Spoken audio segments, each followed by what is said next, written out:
बिस्मिल्लाहिर्रहमानिर्रहीम। मुल्क शाम के हालात, इमाम मेहदी का ज़हूर, नबी करीम सल्लल्लाहु अलैहि वसल्लम की पेशगोइयाँ।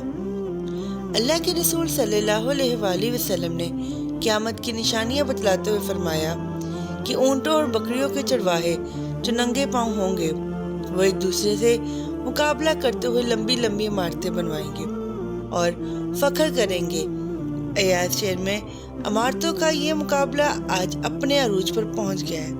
दुबई में बुर्ज खलीफा की इमारत दुनिया की सबसे ऊंची इमारत बन गई है, तो साथ ही शहजादा वलीद बिन तलाल ने जद्दा में उससे भी बड़ी इमारत बनाने का ऐलान कर दिया है, जो धड़ाधड़ बनती जा रही हैं। अरब की इमारतें सारे जहां से ऊंची हो चुकी हैं। बात करने का मकसद ये है कि हुजूर पाक सल्लल्लाहु अलैहि वसल्लम ने जो फरमाया वो पूरा हो चुका है और पेशगोई पूरी होकर अपने नुक्ते कमाल तक तकरीबन पहुंच चुकी है। अरब का सबसे ज्यादा तेल खरीदारी करने वाले अमेरिका ने इराक के कुएं पर कब्जा जमा रखा है और लाखों बैरल मुफ्त वसूल कर रहा है। तो फिर तेल की गिरती मांग ने तेल की कीमतों को निचली सतह पर पहुंचा दिया, जिससे अरब ममालिक का सुनहरा दौर खात्मा खात्म के करीब है। सवाल पैदा होता है, इस सवाल के बाद क्या है? अल्लाह के रसूल सल्लल्लाहु अलैहि वसल्लम की एक और हदीस है, क़यामत से पहले सब ज़मीनें अरब दोबारा सरसब्ज हो जाएंगी। सऊदी अरब और अमारात में बारिशें शुरू हो चुकी हैं। मक्का और जद्दा में सैलाब आ चुके हैं। अरब सरजमीन जदीद टेक्नोलॉजी को काम में लाकर सरसब्ज बनाने की कोशिश की गई है। वो कुदरती मौसम की वजह से भी सरसब्ज हो रही। सऊदी अरब गंदम में पहले ही खुद कफील हो चुका है। अब वहाँ खुश्क पहाड़ों और बारिशों की वजह से सब्जा उगना शुरू हो चुका है। पहाड़ सब्ज होना शुरू हो चुके हैं। बारिशों की वजह से आखिरकार हुकूमत को डैम बनाना होंगे, जिससे पानी की नहरें निकलेंगी, हरियाली होगी, फसलें लहलाएंगी। यूं ये पेशगोई भी अपने तकमीले मरहल से गुजरने जा रही है। जो हुजूर सल्लल्लाहु अलैहि वसल्लम ने फरमाया उसे हम अपनी आंखों से देखते जा रहे हैं। अगर हदीस पर गौर करें तो मशरिक़ वस्ता के ज़वाल का आगाज मुल्क शाम से शुरू हुआ, लेकिन शायद अरब हुक्मरान चाल समझ ना सके। लेकिन वजह जो भी हो, हुजूर सल्लल्लाहु अलैहि वसल्लम की बतलाई हुई अलामात को जाहिर होना ही था। हदीस के मुताबिक रसूल सल्लल्लाहु अलैहि वसल्लम ने फरमाया, जब अहले शाम तबाही और बर्बादी का शिकार हो जाए तो फिर तुम में कोई खैर बाकी ना रहेगी। अजीज दोस्तों, यहाँ पर मैं अर्ज करती चलूँ कि किसी दौर में इराक, लबनान, यमन, फ़लस्तीन, शाम, इन तमाम ममालिक को शाम कहा जाता था। दोस्तों याद रखिए, हदीस मुबारका की रूह से शाम और अहले शाम की उम्मत मुसलमा का मुस्तकबिल वाबस्ता है।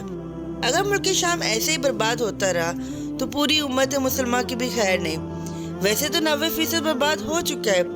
अब जबकि 5 साल खूनरेजी में 8 लाख बेगुनाह बच्चे, बूढ़े, औरतें शहीद और लातादाद दूसरे मुल्क की सरहदों पर जिंदगी की भीख मांगते हुए जलील हो रहे हैं और इतनी ही तादाद में जख्मी या माजूर हो चुके हैं।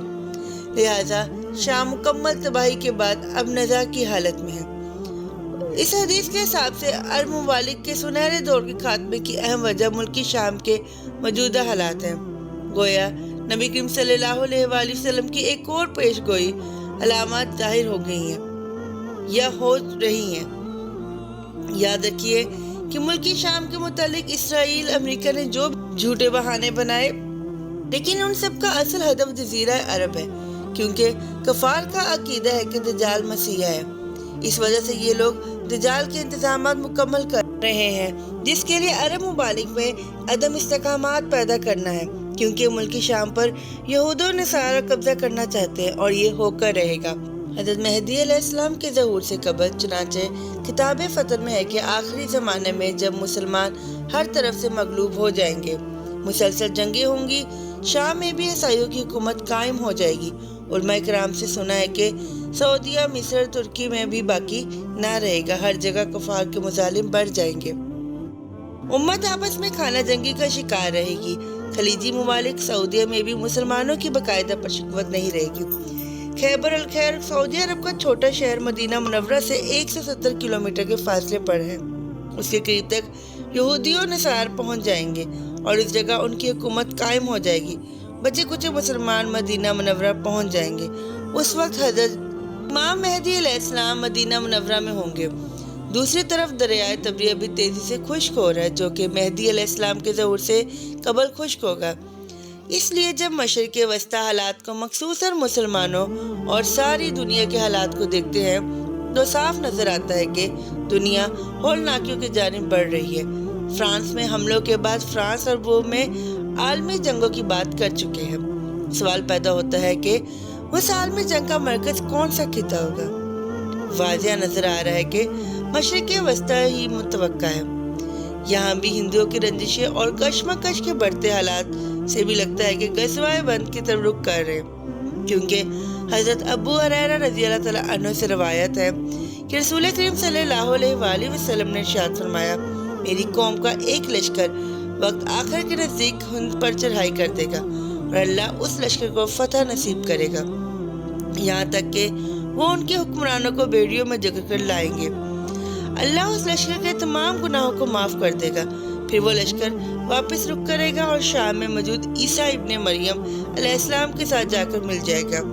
حضرت ابو ہریرہ رضی اللہ تعالیٰ عنہ نے فرمایا، اگر میں اس وقت تک زندہ رہا تو میں اپنا سب کچھ بیچ کر بھی اس لشکر کا حصہ بنوں گا، اور پھر جب اللہ ہمیں فتح نصیب کرے گا تو میں ابو ہریرہ جہنم کی آگ سے آزاد کہلاؤں گا۔ پھر جب میں شام میں پہنچوں گا تو عیسیٰ ابن مریم کو تلاش کر کے ان کو بتلاؤں گا کہ میں محمد صلی اللہ علیہ وآلہ وسلم کا ساتھی رہا ہوں۔ رسول صلی اللہ علیہ وآلہ وسلم نے فرمایا اور کہا، بہت مشکل آنے والے اتوار پڑے پرختم نظر آتے ہیں، اور اس کے متعلق بھی سرکار دو عالم نے فرمایا تھا کہ میری امت پر ایک دور ایسا آئے گا جس میں فتنے ایسی تیزی سے بڑھیں گے جیسے تسبیح کے دانے زمین پر گر جاتے ہیں۔ لہٰذا اپنی نسلوں کو بھی ابھی سے تربیت و ایمان کی فکر فرمائے۔